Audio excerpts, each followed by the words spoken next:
Chapter 2: Sensorimotor Development Domain by Lubna Khan, Angela Lachana, Gillian Mager, and Lizette Moore.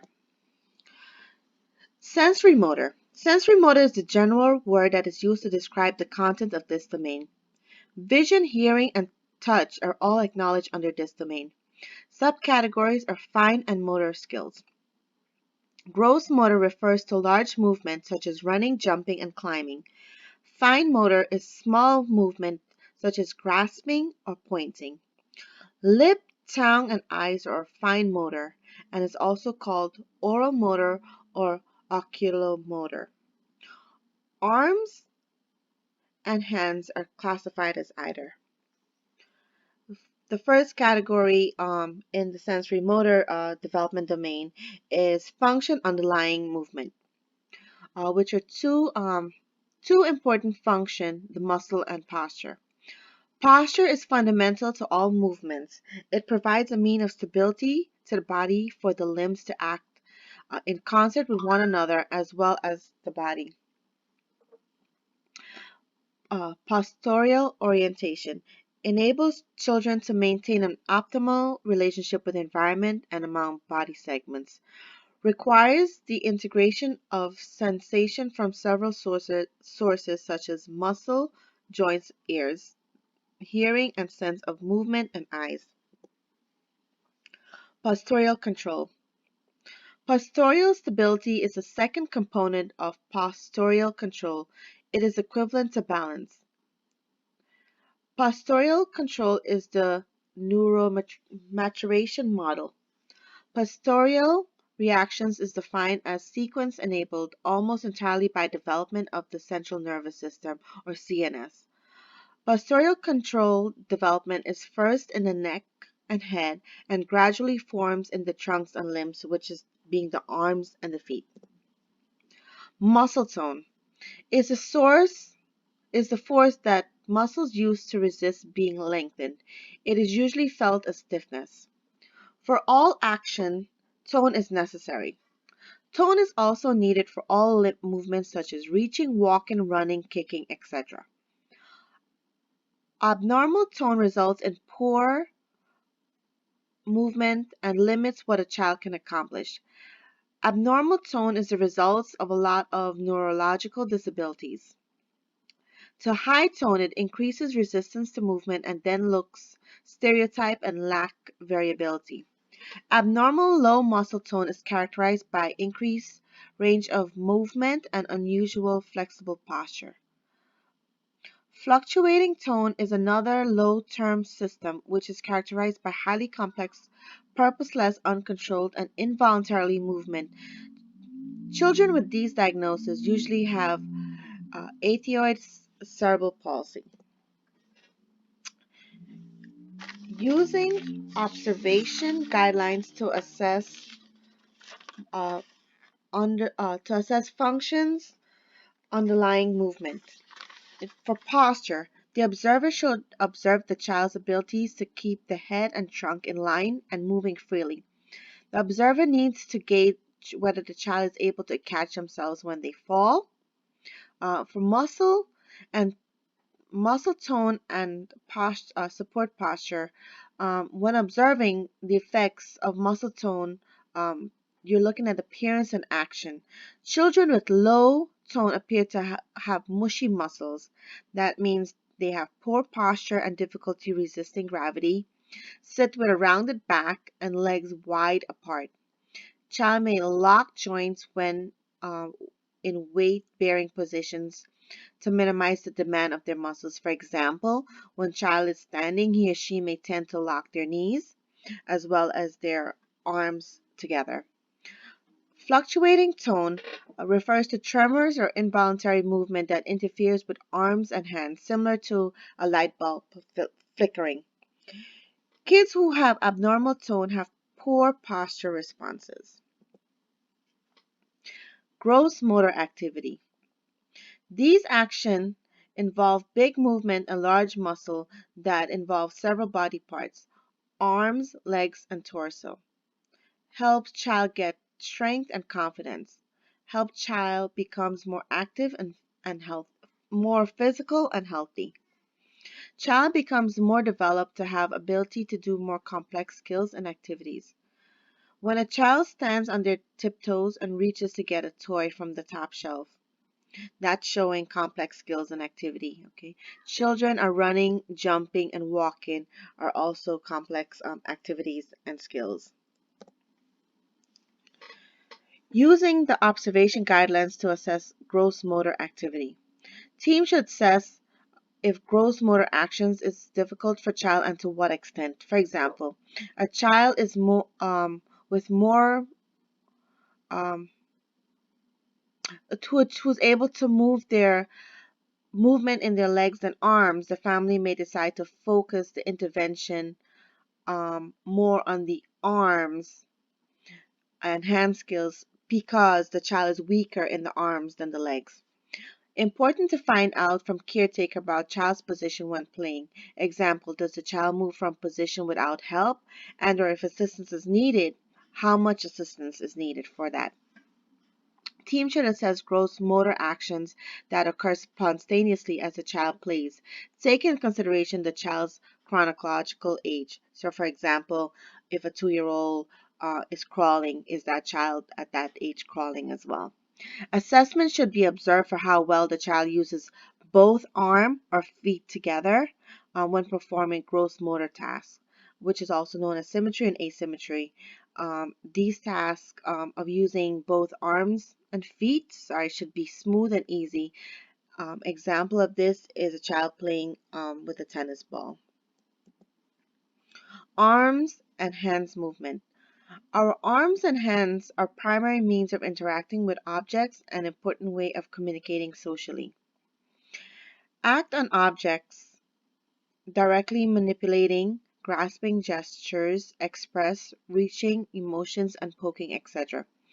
Disabling condition is a result in difficulty with arms and hand use.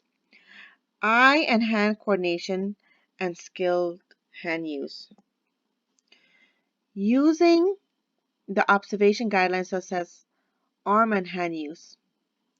If arm and hand skills seem to be a source of difficulty, the team needs to assess how great the concern. Reaching and grasping are easy to observe because children virtually reach every time they acquire an object. The most relevant factors for that seems to be accuracy and directness of movement. Good posture support for reach is critical. When a child releases an object, the most important aspect of release is accuracy. When release is well developed, the child will be able to release accurately and easily. Pointing and poking appear similar but have different purposes. Children point when they want to show something. They poke for the purpose of positioning small objects so they can be easily grasped. Assess if child is able to separate and isolate all fingers. Example, playing the piano is considered isolating the fingers. Ability to isolate fingers is not fully developed until the age of 10. In assessing in-hand manipulation, one is measuring how successful the child was in the way he or she repositioned an object using their fingers and thumbs without external surface. For example, using a table or their mouth to help reposition the object. A child's constructive ability depends on cognition, which will be covered more than Chapter 7. However, when a team is assessing for constructive ability, the team should be assessing how effectively and efficiently a child is able to use those materials. Motor planning and coordination. Motor planning allows action to happen in a well coordinated manner. Children who lack good motor planning and coordination can have body problems such as using both sides of their body together and postural difficulties. Sign of poor motor planning, difficulty initiating action, that is false start, difficulty terminating action, changing direction while running, um, and difficulty maintaining rhythmic action, is spinning a wheel once or twice and losing the rhythm.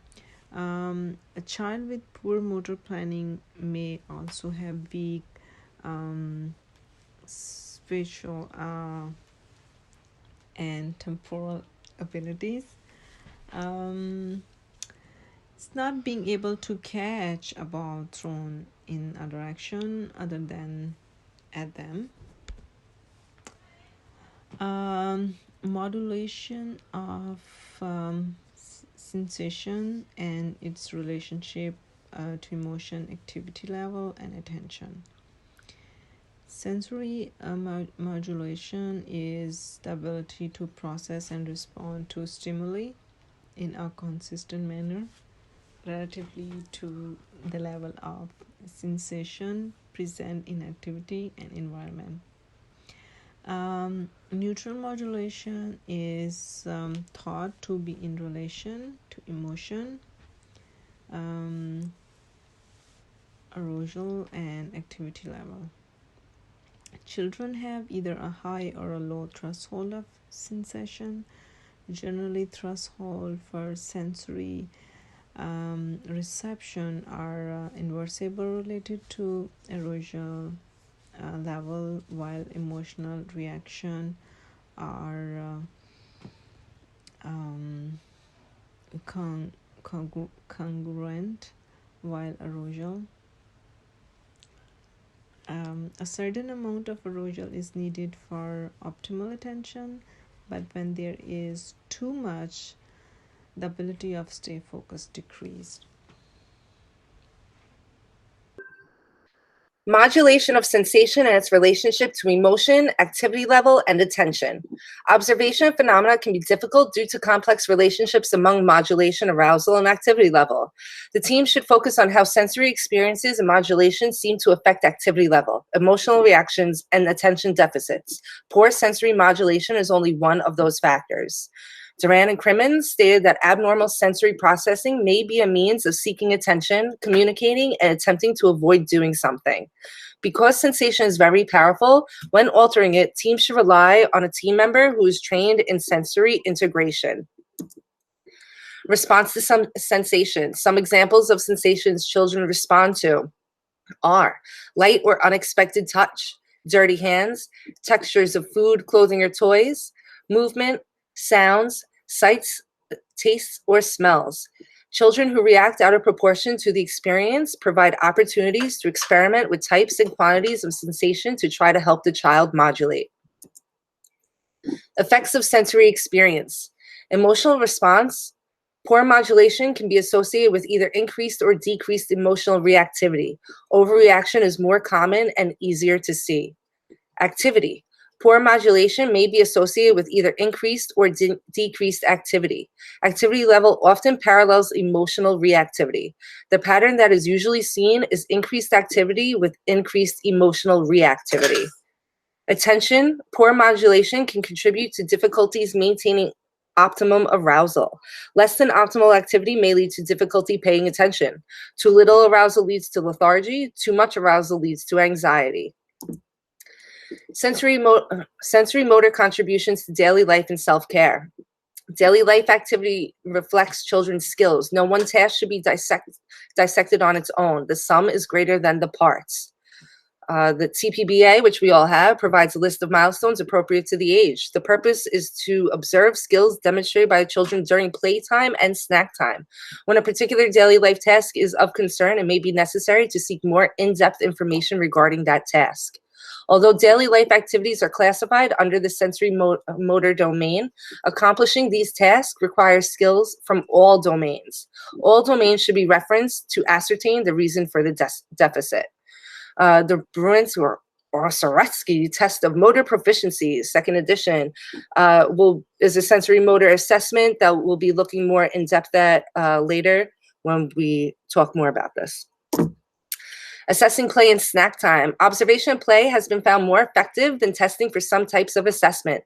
In play-based assessment, both structured and non-structured observations can be used to assess the young child's developmental strengths and weaknesses. Although a child can pull off socks easily with a fisted hand, putting them back on requires strength and bilateral coordination. Most dressing requires finger dexterity and planning sequences, which are skills that are not fully mastered until about 6.5 years of age, with zippers, back buttons, and shoelaces being the last of the common fasteners children are able to master.